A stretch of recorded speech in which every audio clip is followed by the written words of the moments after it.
Girlfriend বয়ফ্রেন্ডের Facebook পিকচারগুলা এত এত লাইক আসে যে আজকাল ব্রেকআপ করাটা একটা কঠিন ব্যাপার হয়ে গেছে। ব্রেকআপের টপিক নিয়ে যখন গার্লফ্রেন্ড তার বয়ফ্রেন্ডকে ফোন দেয় তখন প্রুং প্রুং প্রুং প্রুং।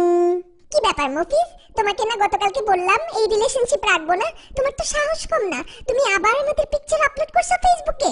আহা, বললেই তো হয় না সামিনা। এটা তো 2000 সাল না যে ব্রেকআপ করলাম, গেলাম না ধানমন্ডি, গেলাম না গুলশান, গেলাম না বনানী। এটা তো ওরকম না, এটা 2014 সাল, ফেসবুকের যুগ। রাস্তায় যাওয়া বন্ধ করতে পারি, ফেসবুকে যাওয়া বন্ধ করবো কেমনে?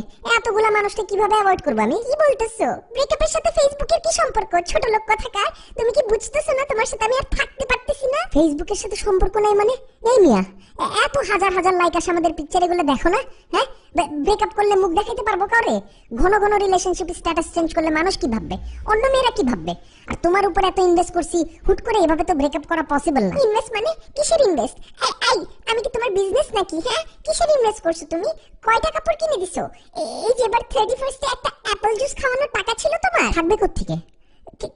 কিভাবে থাকবে আমার কাছে টাকা? ফেসবুকে পিকচার তোলার জন্য মাসে মাসে কাপড় কিনি না? আগে তো এক কাপড়ে গোসল, এক কাপড়েই দাওয়াতে যেতাম। এত লাইক কি এখন সাদেই আসে নাকি? কাপড়ের একটা ব্যাপার আছে না, কাপড়ের উপর ইনভেস্ট করতে হচ্ছে না?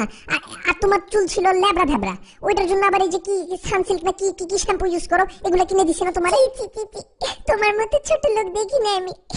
আমি আর এক মিনিটও তোমার সাথে থাকতে পারবো না মফিজ। আহা, থাকবা না ওইটা নিয়ে আমরা ডিসকাস করবো, তাই না? আমি তো হুট করে তো এখন আর ফেসবুকে বলতে পারি না যে আমার গার্লফ্রেন্ড মারা গেছে। এটা কি বলা সম্ভব? আমি মরবো কেন? আমি তো ব্রেকআপ করার কথা বলতেছি। ব্রেকআপ করার কথা বললে তার ব্রেকআপ করা যেতেছে না, তাই না? আমার তো মানুষকে তো একটা ভ্যালিড কথা বলতে হবে, নাহলে তোমার সাথে আজকে ব্রেকআপ করলে কালকে অন্য মেয়ে আমার সাথে তো ছবি তুলবে না, হাজার হাজার মানুষ দেখতেছে না, তখন কি বলবে? যে আপনি তো ঘন ঘন মেয়েদের সাথে ছবি দেন। একটা তো সমাজ বলে তো একটা কথা আছে। আমার ওরকম চিন্তা করে একটা সেটেলমেন্টে আসতে হবে।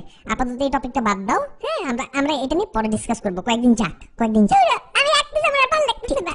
ঠিক আছে, জানতে তুমি মাথা ঠান্ডা করো। হ্যাঁ, আমি দেখতেছি, এটা একটা ব্যবস্থা আমি নিচ্ছি, তুমি মাথা ঠান্ডা করো।